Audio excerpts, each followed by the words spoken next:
ക്രിസ്തുവിൽ മാന്യ ശ്രോതാക്കൾക്ക്, മാന്യ പ്രേക്ഷകർക്ക് വീണ്ടും വരുന്നവനായ യേശു ക്രിസ്തുവിൻ്റെ അതുല്യ നാമത്തിൽ ഞാൻ എൻ്റെ സ്നേഹവന്ദനം അറിയിച്ചുകൊള്ളട്ടെ. ഇസ്രായേൽ ജനം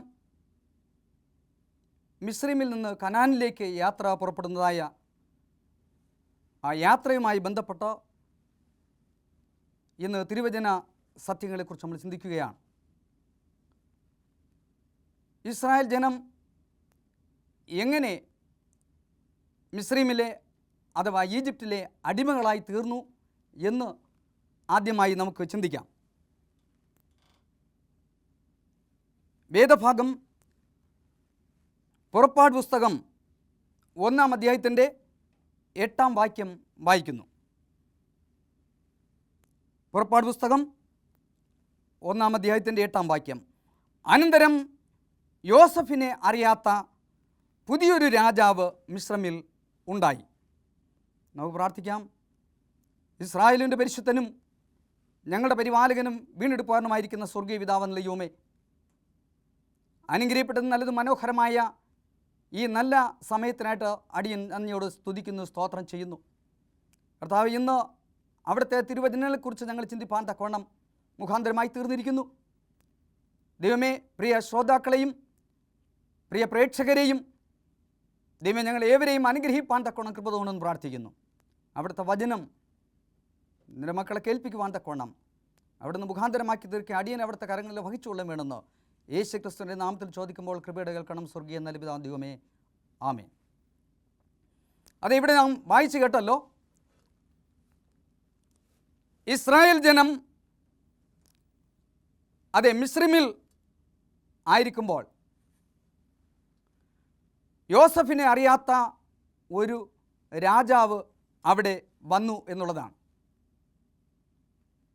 ഇവർ മിസ്രൈമിൽ വന്നതെങ്ങനെ, ഇസ്രായേൽ ജനം മിസ്രൈമിലെ അടിമത്വത്തിലായി തീർന്നത് എങ്ങനെ എന്നുള്ളതാണ് ഇവിടെ നമ്മുടെ ചിന്താ വിഷയം. യഥാർത്ഥത്തിൽ യാക്കോബ് ഹാരാനിലെ തൻ്റെ അമ്മാവിയപ്പൻ്റെ ഭവനത്തിൽ നിന്ന് തൻ്റെ ഭാര്യമാരും മക്കളും താൻ സമ്പാദിച്ചതായ എല്ലാ വസ്തുവകകളോടും കൂടെ തൻ്റെ പ്രിയ പിതാവ് ഇസ്ഹാക്കിൻ്റെ ഭവനത്തിലേക്ക് കനാനിലേക്ക് തിരിച്ചു പോയതായിട്ട് നമുക്ക് കണ്ടെത്തുവാൻ തക്കൊണ്ട് സാധിക്കും. ഇങ്ങനെ തിരിച്ചു പോകുന്നതായ യാത്രയിൽ ഉണ്ടായ ഒരു സംഭവമാണ് യാബോക്ക് കടലിനടുത്ത് വെച്ചുണ്ടായ യാഗോബ് നദിയിൽ വെച്ചുണ്ടായ സംഭവം. ഈ യാബോക്ക് എന്ന് പറയപ്പെടുന്നത് യോർദാൻ്റെ ഒരു പോഷക നദി എന്നാണ് പറയപ്പെടുന്നത്. അങ്ങനെയാണെങ്കിൽ അത് ഈ കനാനിലേക്കുള്ളതായ യാക്കോബിൻ്റെയും കുടുംബത്തിൻ്റെയും യാത്രയിൽ യാക്കോബിൻ്റെ ഭാര്യമാരെയും മക്കളെയും സമ്പത്തുകൾ ആടുമാടുകളെല്ലാം നദിക്കക്കരെ തൻ്റെ പ്രിയ ഭാര്യമാരെയും മക്കളെയും താൻ സമ്പാദിച്ചതായി എല്ലാ സമ്പത്തുകളെയും കടത്തിവിട്ടിട്ട് താൻ ഏകനായി തിരിച്ചു വരികയും അവിടെ പാർക്കുകയും ചെയ്യുന്നു. അവിടെ വെച്ച് ദൈവത്തിൻ്റെ ദൂതൻ യാക്കോബിൻ്റെ അടുക്കൽ വരുന്നതായിട്ട് നമുക്ക് കണ്ടെത്തുവാൻ തക്ക സാധിക്കും. അവിടെ വെച്ച് ആ വ്യക്തിയുമായിട്ട് യാക്കോബ് മല്ലടിക്കുന്നു. മൽപ്പിടുത്തം നടത്തി യാക്കോബിനെ ജയിക്കുവാൻ കഴിയുന്നില്ല എന്ന് ആ പുരുഷൻ അറിഞ്ഞപ്പോൾ ആ പുരുഷൻ യാക്കോബിൻ്റെ തുടയിൽ സ്പർശിക്കുകയും അവന് ഉളുക്കുണ്ടാക്കുകയും ചെയ്തു. എന്നിട്ട് യാക്കോബിനെ ജയിക്കുവാൻ തക്കവണ്ണം സാധ്യമല്ലാത്ത ഒരു അവസ്ഥയിൽ എന്നെ വിടുക, ഉച്ചസാകുന്നുവല്ലോ എന്ന് പറഞ്ഞപ്പോൾ യാക്കോബ് പറയുകയാണ്, എന്നെ അനുഗ്രഹിച്ചല്ലാതെ ഞാൻ നിന്നെ വിടുകയില്ല എന്നാണ്. അപ്രകാരം യാക്കോബിനെ അനുഗ്രഹിപ്പാൻ തക്കവണ്ണം മുഖാന്തരമായി തീർന്നതായ ആ പുരുഷൻ അവിടെ വെളിപ്പെടുത്തപ്പെട്ടിരിക്കുന്നതോ ഉൽപ്പത്തി പുസ്തകം 32-ാം അധ്യായത്തിൻ്റെ അതിൻ്റെ 28-ാം വാക്യം നമ്മൾ വായിക്കുമ്പോൾ, നീ ദൈവത്തോടും മനുഷ്യരോടും മല്ലി പിടിച്ച് ജയിച്ചതുകൊണ്ട് നിൻ്റെ പേര് ഇനി യാക്കോബ് എന്നല്ല ഇസ്രായേൽ എന്ന് വിളിക്കപ്പെടും എന്ന് അവൻ പറഞ്ഞു. അങ്ങനെ ആദ്യമായി യാക്കോബിന് ഇസ്രായേൽ എന്ന പേര് ലഭിച്ചു എന്ന് നമുക്ക് മനസ്സിലാക്കുവാൻ കൊണ്ട് സാധിക്കും. ഇങ്ങനെ ദൈവത്തെ അവൻ മുഖാമുഖമായി കണ്ടു എന്ന് പറഞ്ഞുകൊണ്ട് യാക്കോബ് ആ സ്ഥലത്തിന് പെനിയേൽ എന്ന് പേരിട്ടു. അങ്ങനെ പെനിയേൽ കടന്ന് പോകുമ്പോൾ സൂര്യൻ ഉദിച്ചു കഴിഞ്ഞിരുന്നു. അങ്ങനെ യാക്കോബ് എന്ന് പറയുന്നതായ ആ വ്യക്തി ഇസ്രായേൽ എന്ന് പറയുന്നതായ പേരിനോടുകൂടെ നേരെ യാത്ര ചെയ്യും. തൻ്റെ മക്കളോടൊപ്പം കടന്നു ചെന്ന് വളരെയധികം സന്തോഷപ്രദനായിട്ട് ഏതൊരു വിധമായ പ്രശ്നങ്ങൾ കൂടാതെ, തൻ്റെ ജ്യേഷ്ഠ സഹോദരൻ്റെ ഏതൊരു വിധമായ ഭയപ്പാടും കൂടാതെ അവർ വിവിധങ്ങളായ പ്രതിസന്ധികളെ തരണം ചെയ്തുകൊണ്ട് അവരുടെ പിതാവ് ഇസ്ഹാക്ക് താമസിച്ചിരുന്നതായ കനാൻ ദേശത്ത് നിന്ന് പാർത്തു. കനാനിൽ യാക്കോബ് തൻ്റെ 13 മക്കളുമായിട്ട് സസന്തോഷം പാർത്തു വരികെ അവൻ തൻ്റെ 12 ആൺമക്കളിൽ 11ാമത്തെ മകൻ യോസഫിനെ മറ്റുള്ളവരെക്കാൾ കൂടുതൽ സ്നേഹിച്ചു എന്നുള്ളതാണ് ഇവിടുത്തെ പ്രധാനപ്പെട്ട വിഷയം. അങ്ങനെ യോസഫിനെ പ്രത്യേകമായിട്ട് സ്നേഹിക്കുകയും അവന് മറ്റുള്ളവരെക്കാൾ വ്യത്യസ്തമായ രീതിയിൽ മേൽത്തരമായിട്ടുള്ള ഒരു അങ്കി തയ്പ്പിച്ചു കൊടുക്കുകയും ചെയ്തു. ഈ പെരുമാറ്റം മുഖപക്ഷം മറ്റ് എല്ലാ മക്കൾക്കും യോസഫിനോട് അസൂയയും വിദ്വേഷവും നീരസവും ഉണ്ടാകുവാൻ തക്കവണ്ണം കാരണമായി തീർന്നു എന്ന് ഒരു യാഥാർത്ഥ്യമാണ്. അതിൻ്റെ ഫലമായി ഉടലെടുത്ത ആ വിദ്വേഷത്തിൻ്റെയും നീരസത്തിൻ്റെയും പകയുടെയും പിണക്കത്തിൻ്റെയും ഫലമായി ഈ സഹോദരന്മാർ ആടുമേയിച്ചിരുന്ന സ്ഥലത്ത് അവരുടെ ക്ഷേമാന്വേഷണം അന്വേഷിച്ചുകൊണ്ട് കടന്നുപോയ യോസഫിനെ അവർ പിടിച്ച് അടിമയായി വിൽക്കുവാൻ തക്കവണ്ണം മുഖാന്തരമായി തീർന്നു. അങ്ങനെ അടിമയായി വിറ്റതായ ഈ യോസഫിനെ ഈജിപ്തിലെ അല്ലെങ്കിൽ മിസ്രൈമിലെ ഒരു വ്യക്തി ഫറവോൻ്റെ ഒരു പ്രധാന വ്യക്തി അദ്ദേഹത്തെ വിലയ്ക്ക് അടിമയായി വാങ്ങുകയും അദ്ദേഹം ഫറവോൻ്റെ അടുക്കൽ യോസഫിനെ എത്തിക്കുകയും ചെയ്യുന്നു. ഇവിടെ യോസഫ് വളരെ സന്തോഷവാനായി തീരുവാൻ തക്കവണ്ണം മുഖാന്തരമായി തീരുന്ന അനേകം സംഭവങ്ങളും സാഹചര്യങ്ങളും നമുക്ക് അവിടെ കണ്ടെത്തുവാൻ തക്കവണ്ണം സാധിക്കും. എന്നാൽ വലിയവനായ ദൈവം, യഹോവയായ ദൈവം യോസഫിനോടൊപ്പം ഉണ്ടായിരുന്നതുകൊണ്ട്, അവനോടുകൂടെ ഇരുന്നതുകൊണ്ട് യോസഫിനെ മിസ്രൈമിൽ ദൈവം ഉയർത്തുകയും അവനെ വലിയവനാക്കുകയും ചെയ്തു. അതുകൊണ്ട് ഫറവോൻ ഈ യോസഫിനോട് വളരെയധികം സ്നേഹമുള്ളവനായി തീരുകയും അവനെ ഉയർത്തുകയും പ്രധാനപ്പെട്ട ഒരു വ്യക്തിയായി, മന്ത്രിയായി, ഒന്നാമനായി വാഴിക്കുവാൻ തക്കവണ്ണം മുഖാന്തരമായി തീരുകയും ചെയ്തു. ഈ യോസഫിനെ അവിടെ സ്നേഹിച്ചതായ ആ വ്യക്തി, ആ രാജാവ്, അവൻ്റെ പേര് ഹിക്സോസ് എന്ന് പറയപ്പെടുന്ന ഒരു രാജാവാണ്. ഈ ഹിക്സോസ് എന്ന് പറയപ്പെടുന്ന രാജാവ് ഇടയ വിഭാഗത്തിൽപ്പെട്ട ഒരു രാജാവാണെന്നാണ് പറയപ്പെട്ടിരിക്കുന്നത്. അങ്ങനെയുള്ളതായ ഈ ഇടയ രാജാവ് യോസഫിനോട് വളരെയധികം സ്നേഹവും സൗഹാർദ്ദവും വളരെയധികം മതിപ്പും പുലർത്തുകയും വളരെ സന്തോഷമായിട്ട് യോസഫിന് മാന്യമായ സ്ഥാനത്ത് അവിടെ ഉയരുവാൻ തക്കവണ്ണം ഇടവരുത്തുകയും ചെയ്തു എന്നുള്ളത് സത്യമാണ്. അങ്ങനെയാണെങ്കിൽ ഈ യോസഫിൻ്റെ പിതാവും അമ്മമാരും മറ്റ് സഹോദരങ്ങളും വീണ്ടും അത് മിസ്രൈമിൽ എത്തിച്ചേരുവാൻ തക്കവണ്ണം ഒരു സംഭവം ഉണ്ടായി. ആ ദേശം മുഴുവനും ഭയങ്കരമായൊരു ക്ഷാമം ഉണ്ടാകുവാൻ മുഖാന്തരമായി തീർന്നു. ഈ ക്ഷാമകാലത്ത് കനാനിൽ താമസിച്ചിരുന്നതായ ദൈവത്തിൻ്റെ ജനവും വളരെയധികം കഷ്ടപ്പെടുകയും ഭാരപ്പെടുകയും ചെയ്തു. ഈ കഷ്ടത്തിൽ നിന്നും വീണ്ടെടുക്കുവാൻ തക്കവണ്ണം, ഈ പട്ടിണിയിൽ നിന്നും വീണ്ടെടുക്കുവാൻ തക്കവണ്ണം ദൈവം തയ്യാറാക്കിയ ഒരു പദ്ധതിയാണ് ഈ യോസഫിനെ മിസ്രൈമിൽ ആദ്യമായി എത്തിച്ചേർത്തത് എന്ന് ബൈബിൾ പഠനത്തിലൂടെ നമുക്ക് മനസ്സിലാക്കുവാൻ തക്കവണ്ണം സാധിക്കും. നല്ലവനായ ദൈവം അബ്രഹാമിനോടും ഇസ്ഹാക്കിനോടും വാഗ്ദത്തം ചെയ്തതായ ആ ഒരു നന്മ പ്രാപിക്കണമെങ്കിൽ അവർ ക്ഷാമത്തിൽ നഷ്ടപ്പെട്ടു പോകാതിരിക്കണം. ഈ ക്ഷാമകാലത്ത് അവരെ പോറ്റുവാൻ തക്കവണ്ണം ദൈവ പദ്ധതി അത് നടപ്പിലാക്കി. യോസഫ് മുഖാന്തരം തൻ്റെ സഹോദരന്മാരെയും അതിലൂടെ തൻ്റെ അപ്പനെയും മറ്റമ്മമാരെയും പ്രിയപ്പെട്ടവരെയും ഈ മിസ്രയീം ദേശത്തിലേക്ക് ക്ഷണിച്ചു വരുത്തുകയും അവിടെ വന്നതായ യാക്കോബിനെയും യാക്കോബിൻ്റെ കുടുംബത്തെയും അവിടെ ഫറവോനായ ആ ഹിക്സോസ് രാജാവ് സ്നേഹപൂർവ്വം അവരെ സ്വാഗതം ചെയ്യുകയും അവരെ സ്വീകരിക്കുകയും അവരെ അവിടെ സ്നേഹപൂർവ്വം അംഗീകരിക്കപ്പെട്ടുകൊണ്ട് അവർക്ക് രമസേസ് എന്ന് പറയപ്പെടുന്നതായ കനാനിലെ ഫലഭൂഷ്ടമായ പ്രദേശം വിട്ടുകൊടുക്കുകയും അവിടെ പാർക്കുവാൻ തക്കവണ്ണം അനുവദിക്കുകയും ചെയ്തു. അവിടെ താമസിക്കുവാൻ തക്കവണ്ണമുള്ള കാരണമുണ്ട്. യാക്കോബിൻ്റെ കുടുംബവും പാരമ്പര്യമായിട്ട് ഇടയന്മാരാകുന്നു.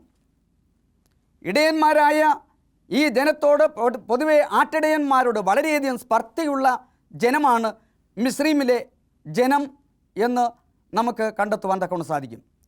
അങ്ങനെയുള്ളതായ മിസ്രയീം ജനം അവർ ഇഷ്ടപ്പെടാത്ത ഈ ജനത്തെ മാറ്റി പാർപ്പിക്കുവാൻ തക്കവണ്ണം ഉള്ള ഒരു പ്രേരണയാണ് യഥാർത്ഥത്തിൽ ഈ സ്ഥലത്ത് അവർ താമസിക്കുവാനായിത്തീരുന്നത്. എന്നാൽ ആ സ്ഥലം രാജാവ് വളരെ സ്നേഹപൂർവ്വം ഇവർക്ക് നൽകിയതാണ്. അത് വളരെയധികം ഫലഭൂഷ്ടമായതും അവരുടെ ആടുമാടുകളെ മേയ്പ്പാൻ തക്കവണ്ണം യോഗ്യമായതുമായ ഒരു സ്ഥലമായിരുന്നു എന്ന് നമുക്ക് അവിടെ മനസ്സിലാക്കുവാൻ തക്കവണ്ണം സാധിക്കും. അങ്ങനെ യാക്കോബും യാക്കോബിൻ്റെ കുടുംബവും ഇപ്പോൾ തനിക്ക് നഷ്ടപ്പെട്ടു പോയി എന്ന് പറയുന്നതായ യോസഫിനോടും പ്രിയപ്പെട്ടോടൊപ്പം മിസ്രയീമിൽ സസന്തോഷം താമസിക്കുകയായിരുന്നു. അങ്ങനെ താമസിച്ചിരുന്നപ്പോൾ ഇടയ വംശത്തിൽപ്പെട്ട രാജാവായ ഈ ഹിക്സോസിൻ്റെ ഭരണകാലഘട്ടത്തിൽ ഈ മിസ്രയീം ദേശക്കാരെല്ലാവരും ഒത്തുചേർന്ന് ശക്തി പ്രാപിച്ച് രാജാവിനെതിരെ യുദ്ധം ചെയ്യുകയും ബലം പ്രയോഗിച്ച് അദ്ദേഹത്തെ പുറത്താക്കുകയും ചെയ്തു. ഈ അവസരത്തിലാണ് മറ്റൊരു രാജാവ് മിസ്രയീമിൽ കടന്നു വരുന്നത്. ഈ കാര്യത്തെക്കുറിച്ചാണ് നാം ആമുഖമായിട്ട് വായിച്ചത്. അവിടെ നമ്മൾ പഠിക്കുമ്പോൾ ആ ആമുഖമായി വായിച്ചതായ പുറപ്പാട് പുസ്തകം 1-ാം അധ്യായത്തിൻ്റെ 8-ാം വാക്യത്തിൽ അനന്തരം യോസഫിനെ അറിയാത്ത പുതിയൊരു രാജാവ് മിസ്രയീമിൽ ഉണ്ടായി എന്നാണ്. പൊതുവെ ഈ മിസ്രയീമിലെ രാജാക്കന്മാർക്ക് ഫറവോ എന്നാണ് പറയപ്പെടുന്നത്. അങ്ങനെ ഈ ഹിക്സോസ് ഫറവോന് ശേഷം കടന്നു വന്നതായ ഫറവോന്മാരെല്ലാവരും ഇസ്രായേൽ ജനങ്ങളോട് വളരെയധികം രൂക്ഷമായി പെരുമാറുന്നവരും വളരെയധികം അവരെ ഞെരുക്കുവാനും കഷ്ടപ്പെടുത്തുവാനും തക്കവണ്ണം മനസ്സുറപ്പിച്ചവരുമായി തീർന്നിരുന്നു എന്ന് നമുക്ക് ഈ പുറപ്പാട് പുസ്തകം 1-ാം അധ്യായത്തിൻ്റെ തുടർന്നുള്ള ഭാഗങ്ങൾ വായിക്കുമ്പോൾ നമുക്ക് മനസ്സിലാക്കുവാൻ തക്കവണ്ണം സാധിക്കും. അവിടെ പറയുന്നത് 9-ാം വാക്യത്തിൽ പറഞ്ഞിരിക്കുന്നത്, ഇസ്രായേൽ ജനം നമ്മേക്കാൾ ബാഹുല്യവും ശക്തിയുള്ളവരാകുന്നു. അവർ പെരുകിയിട്ട് ഒരു യുദ്ധമുണ്ടാകുന്ന പക്ഷം നമ്മുടെ ശത്രുക്കളോട് ചേർന്ന് നമ്മോട് പൊരുതി ഈ രാജ്യം വിട്ടുപോയി കളയുവാൻ സംഗതി വരാതിരിക്കേണ്ടതിന് നാം അവരോട് ബുദ്ധിപരമായി പെരുമാറുക എന്ന് പറയുന്നതായിട്ട് നമുക്ക് കണ്ടെത്തുവാൻ തക്കവണ്ണം സാധിക്കും. ഇങ്ങനെ പറയുന്നതിൻ്റെ ഫലമായിട്ട് അവരെ ഉപദ്രവിക്കുവാനും കഷ്ടപ്പെടുത്തുവാനും ഞെരുക്കുവാനും തക്കവണ്ണം അതിൽ പ്രത്യേകമായിട്ട് മേലധികാരികളെ നിയമിച്ചുകൊണ്ട് അവരെ കഷ്ടപ്പെടുത്തുന്നതായിട്ട് കണ്ടെത്താൻ തക്കവണ്ണം സാധിക്കും. അവർ 2 പട്ടണങ്ങളെ പണിതു, വയലിൽ ഇഷ്ടികകളും മറ്റു ജോലികളും ചെയ്യുവാൻ തക്കവണ്ണം അവരെ ഏർപ്പെടുത്തി വളരെ കഠിനമായ പ്രവർത്തനങ്ങൾ അടിച്ചേൽപ്പിച്ച് അവരെ ഹീനമായി ഉപദ്രവിച്ചു വളരെ കഷ്ടത്തിലായിപ്പോയി എന്ന് ഇവിടെ നമുക്ക് കണ്ടെത്തുവാൻ തക്കവണ്ണം സാധിക്കും. എന്നാൽ ഇങ്ങനെ കഷ്ടപ്പെടുവാൻ തക്കവണ്ണം മുഖാന്തരമായി തീർന്നതായ ഈ ജനം അവരെ കഷ്ടപ്പെടുത്തുന്നതോറും കൂടുതൽ വർദ്ധിച്ചു പെരുകുന്നു എന്ന് കണ്ടപ്പോൾ രാജാവ് ഈ ഇസ്രായേൽ ജനങ്ങളുടെ എബ്രായ സ്ത്രീകളുടെ ആദ്യ കുഞ്ഞുങ്ങളെ പ്രസവത്തിൽ തന്നെ കൊല്ലേണ്ടതിന്, നശിപ്പിക്കേണ്ടതിന് സൂതികർമ്മിണികളെ ഏർപ്പെടുത്തി അവരെ കൊല്ലുവാൻ ശ്രമിച്ചുവെങ്കിലും ദൈവം അവരോട് കൂടെ ഇരുന്നത് കൊണ്ട് അവർക്കതിന് കഴിഞ്ഞില്ല. അവർ ദൈവത്തെ ഭയപ്പെട്ടിരുന്നു. ഈ കാരണത്താൽ ആ ആൺകുഞ്ഞുങ്ങളെ കൊല്ലാതെ സംരക്ഷിക്കപ്പെടുന്നതായിട്ട് കണ്ടെത്തുവാൻ കൊണ്ട് സാധിക്കും. തുടർന്ന് തൻ്റെ പദ്ധതി വിജയിച്ചില്ലെന്ന് കണ്ടപ്പോൾ മറ്റൊരു പദ്ധതി അവൻ ആസൂത്രണം ചെയ്യുന്നതായിട്ട് കണ്ടെത്തുവാൻ തക്കവണ്ണം സാധിക്കും. അതിന് രാജാവ് മറ്റൊരു കൽപ്പന പുറപ്പെടുവിച്ചു. പുറപ്പാട് പുസ്തകം 1-ാം അധ്യായത്തിൻ്റെ 22-ാം വാക്യത്തിൽ പറഞ്ഞിരിക്കുന്നത്, പിന്നെ ഫറവോൻ തൻ്റെ സകല ജനത്തോടും ജനിക്കുന്ന ആൺകുട്ടിയെ ഒക്കെയും നദിയിൽ ഇട്ടുകളയണമെന്നും ഏത് പെൺകുട്ടിയെയും ജീവനോടെ രക്ഷിക്കണമെന്നും അവിടെ കൽപ്പന പുറപ്പെടുവിക്കുന്നതായിട്ട് കണ്ടെത്തുവാൻ തക്കൊണ്ട് സാധിക്കും. അങ്ങനെ പുറപ്പെടുവിച്ചതായ ഈ കൽപ്പന മുഖാന്തരം ആൺകുട്ടികളെ ഇങ്ങനെ നദിയിലേക്ക് എറിയുകയാണ് ചെയ്തത്. ഇങ്ങനെ എറിയുന്നത് ഒരു അനുഗ്രഹമായിട്ട്, ഒരു നന്മയായിട്ട് ഒരുപക്ഷെ മുസ്ലിം ജനങ്ങൾ കരുതിയിരുന്നു. കാരണം നൈൽ നദി അല്ലെങ്കിൽ നീല നദി അതൊരു ദേവതയാണെന്നും അതിലിങ്ങനെ കുട്ടികളെ എറിഞ്ഞ് യാഗമാക്കുന്നത്, ബലിയർപ്പിക്കുന്നത് അതൊരു ദേവത അനുഗ്രഹമാണെന്നും അവർ ധരിച്ചിരുന്നു.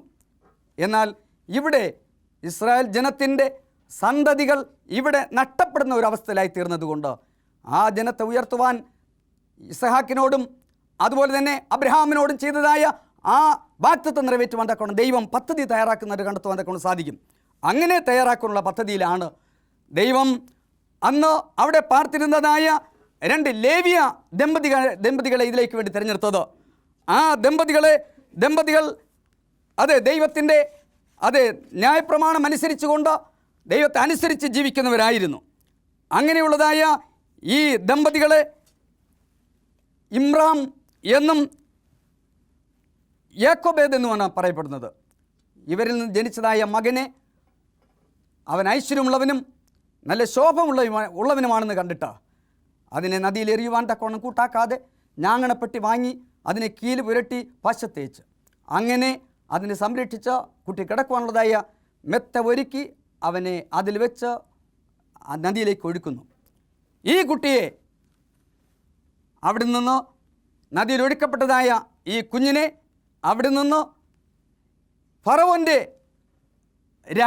രാജകുമാരി കണ്ടെടുക്കുകയും ആ പെട്ടി തുറന്ന് നോക്കിയപ്പോൾ സൗന്ദര്യവാനായ ആ കുഞ്ഞിനെ കണ്ട് ആകൃഷ്ടയായ ആ രാജകുമാരി ആ കുഞ്ഞിനെ ഇതൊരു എബ്രായ ബാലനാണ്, ഇവനെ ഞാൻ വളർത്തും എന്ന് പറഞ്ഞ് ഇവനെ നേരെ തൻ്റെ കൊട്ടാരത്തിലേക്ക് കൊണ്ടുപോകുന്നതായിട്ട് നമുക്ക് കണ്ടെത്തുവാൻ കൊണ്ട് സാധിക്കും. അങ്ങനെ തൻ്റെ കൊട്ടാരത്തിലേക്ക് കൊണ്ടുപോയതായ ആ ബാലനെ രാജാവിൻ്റെ അനുമതിയോടുകൂടെ രാജകീയമായ രീതിയിൽ വളർത്തുവാൻ തക്കൊണ്ട് തീരുമാനിച്ചു. എന്നാൽ പിഞ്ചു പൈതലായതുകൊണ്ട് അവനെ വളർത്തുവാൻ അവൻ്റെ മാതാവിൻ്റെ കൈകളിൽ തന്നെ ഏൽപ്പിക്കപ്പെടുകയും അവനെ വളർത്തുകയും ചെയ്തു. അങ്ങനെ വളർത്തിയതായ ഈ കുഞ്ഞ് മോശ എന്ന പേരിനാൽ അറിയപ്പെട്ടു എന്നാണ്. ഇങ്ങനെ മോശയെ ദൈവം തിരഞ്ഞെടുക്കപ്പെട്ടതിലൂടെ ദൈവത്തിൻ്റെ ജനത്തെ സംരക്ഷിക്കുവാനുള്ളതായ വലിയൊരു പദ്ധതിക്ക് രൂപം കൊടുക്കുന്നതായിട്ട് നമുക്ക് കണ്ടെത്തുവാൻ തക്കവണ്ണം സാധിക്കും. ഇപ്രകാരമാണ് ഇസ്രായേൽ ജനങ്ങൾ മിസ്രൈമിൽ അടിമകളായി തീരുവാൻ തക്കവണ്ണം മുഖാന്തരമായി തീർന്നത്. അങ്ങനെ യോസഫിൻ്റെ നന്മകളെയും യോസഫിൻ്റെ അനുഗ്രഹങ്ങളെയും തിരിച്ചറിയാത്ത ഫറോ രാജാക്കന്മാരുടെ കാലഘട്ടത്തിൽ അതികഠിനമായി ഉപദ്രവിക്കപ്പെട്ടതായ ആ അവസ്ഥയിൽ ഇസ്രായേൽ ജനം മിസ്രൈമിലെ അടിമകളായി തീർന്നു. ഒരുപക്ഷെ ഇപ്രകാരം അവരെ കഷ്ടപ്പെടുത്തുന്നില്ല എങ്കിൽ, അവരെ ഉപദ്രവിക്കുന്നില്ല എങ്കിൽ, അവരുടെ ആ തലമുറകളെ തീർക്കുവാൻ തക്കവണ്ണം, വർദ്ധിപ്പിക്കുവാൻ തക്കവണ്ണം ഉള്ളതായ പദ്ധതികൾ തയ്യാറാക്കുന്നില്ലെങ്കിൽ തീർച്ചയായിട്ടും ഇവർ വർദ്ധിച്ച് പെരുകി ഫറവോനോടും അവരുടെ ഭരണത്തോടും യുദ്ധം ചെയ്ത് അവർ ഈ മിസ്രൈം പിടിച്ചെടുക്കുമെന്നുള്ളതായ ഭയമാണ് ഇവരെ അടിമകളാക്കി തീർക്കുവാൻ തക്കവണ്ണം മുഖാന്തരമായി തീർന്നത്. അതുകൊണ്ട് ഇങ്ങനെ അടിമകളായി തീർന്നതായ ഈ ജനം വളരെയധികം ഭീതിജനകമായ രീതിയിൽ, വളരെയധികം കഠിനമായ വേദനയോടുകൂടെ, വളരെയധികം ഭാരപ്പെട്ടുകൊണ്ട് നിലവിളിച്ച് ദൈവത്തോട് പ്രാർത്ഥിക്കുകയും യാചിക്കുകയും ചെയ്യുന്നതായ ഒരവസ്ഥ ഉണ്ടാകുന്നതായിട്ട് കണ്ടെത്തുവാൻ തക്കവണ്ണം സാധിക്കും. ദൈവത്തിൻ്റെ ജനം വളരെയധികം ഹീനമായ ഉപദ്രവിക്കപ്പെടുന്ന രീതിയിൽ വേദനപ്പെട്ടുകൊണ്ട് നിരാശപ്പെട്ടുകൊണ്ട് ഞരങ്ങുകയും നിലവിളിക്കുകയും ചെയ്തു. അങ്ങനെ ഞരങ്ങുകയും നിലവിളിക്കുകയും ചെയ്തതായ ഈ ഒരു ജനത്തെ സംരക്ഷിപ്പാൻ തക്കവണ്ണം, അവരെ ഈ അടിമത്വത്തിൽ നിന്ന് വിടുവിപ്പാൻ തക്കവണ്ണം ദൈവം വലിയ പദ്ധതി തയ്യാറാക്കി എന്നുള്ളത് നമുക്ക് പിന്നെ കണ്ടെത്തുവാൻ തക്കവണ്ണം സാധിക്കും. അപ്രകാരം ദൈവിക പദ്ധതി അനുസരിച്ച് ഈ ജനത്തെ, ഇസ്രായേൽ ജനത്തെ മിസ്രൈമിലെ അടിമത്വത്തിൽ നിന്ന് വിടുവിപ്പാൻ തക്കവണ്ണം അതേ മുഖാന്തരമായി തീരുന്നു. അങ്ങനെ ജനം വളരെയധികം കഷ്ടതയോടുകൂടെ കഴിഞ്ഞുകൂടുമ്പോഴും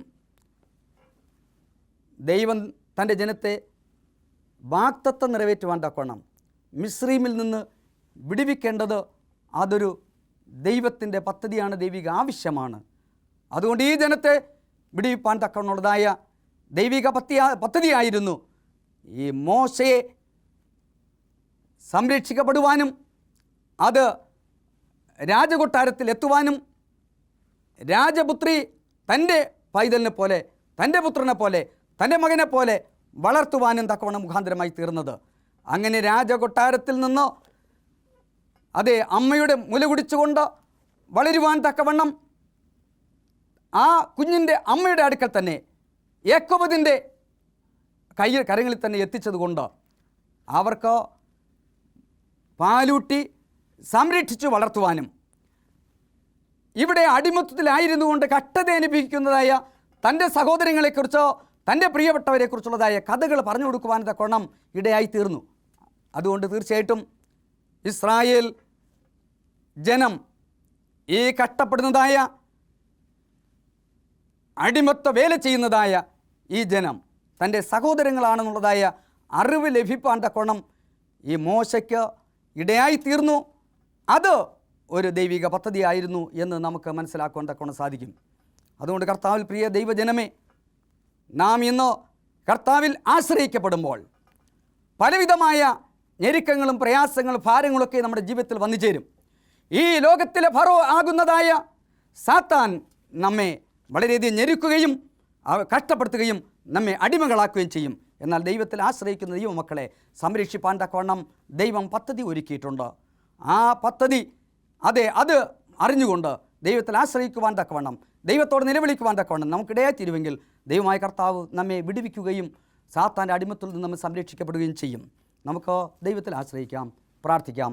കരുണാസമ്പന്നനായിരിക്കുന്ന സ്വർഗീയ പിതാവ് എന്ന ദൈവമേ, ഈ അനുഗ്രഹിക്കപ്പെട്ട നല്ല സമയത്തിനായിട്ട് നന്ദിയോട് സ്തുതിക്കുന്നു. ദൈവമേ, ഇസ്രായേൽ ജനം എപ്രകാരം മിസ്രൈമിലെ അടിമകളായി തീർന്നു എന്ന് ഗ്രഹിപ്പാൻ തക്കവണ്ണം നീ എന്ന് ഞങ്ങളെ സഹായിച്ചുവല്ലോ, നന്ദിയോട് സ്തുതിക്കുന്നു. അടിമകളായി മിസ്രൈമിൽ അകപ്പെട്ടതായ തൻ്റെ ജനത്തെ, കഷ്ടത അനുഭവിക്കുന്ന ജനത്തെ, വേദന അനുഭവിക്കുന്ന ജനത്തെ, കഠിന വേദനകളിലും കഠിനമായ ഉപദ്രവങ്ങളിലാവപ്പെട്ട ജനത്തെ സംരക്ഷിപ്പാൻ തക്കവണ്ണം അവിടുന്ന് തയ്യാറാക്കിയ പദ്ധതിയെ ഓർത്ത് അടിയങ്ങൾ നന്ദിയോട് സ്തുതിക്കുന്നു. ഞങ്ങൾ ഇന്ന് ലോകത്തിൽ സാത്താനാകുന്ന ഫറോയുടെ അടിമത്തത്തിൽ വളരെ കഷ്ടത അനുഭവിക്കുന്നവരാണ്. അങ്ങനെ കഷ്ടത അനുഭവിക്കുകയും ഭാരപ്പെടുകയും വേദനപ്പെടുകയും ചെയ്യുമ്പോൾ ഞങ്ങൾ അതിൽ നിന്ന് വിടുവിപ്പാൻ തക്കവണ്ണം അവിടുന്ന് ഒരുക്കിയിരിക്കുന്ന ദൈവിക പദ്ധതിക്കായിട്ട് അടിയങ്ങൾ നിന്ന് സ്തുതിക്കുന്നു. ആ പദ്ധതി ഞങ്ങളുടെ മേൽ നിറവേറേണ്ടതിന് അടിയങ്ങൾ നിന്നെ സ്തുതിക്കുകയും മഹത്വപ്പെടുത്തുകയും അങ്ങയോട് യാചിക്കുകയും പ്രാർത്ഥിക്കുകയും ചെയ്യുന്നു. ഞങ്ങൾ വിടുവിക്കണമേ. ദൈവകർത്താവായ പ്രേക്ഷകരായ നിൻ്റെ മക്കളെല്ലാവരെയും അവിടുന്ന് അനുഗ്രഹിക്കണം, ദൈവകരങ്ങൾ വഹിക്കണം, മാനോ മഹത്വം കൊടുക്കണം. യേശുവിൻ്റെ നാമത്തിൽ ചോദിക്കുമ്പോൾ കൃപയുടെ കേൾക്കണം. സ്വർഗീയ നിലവിധാന്തിയുമേ, ആമേൻ.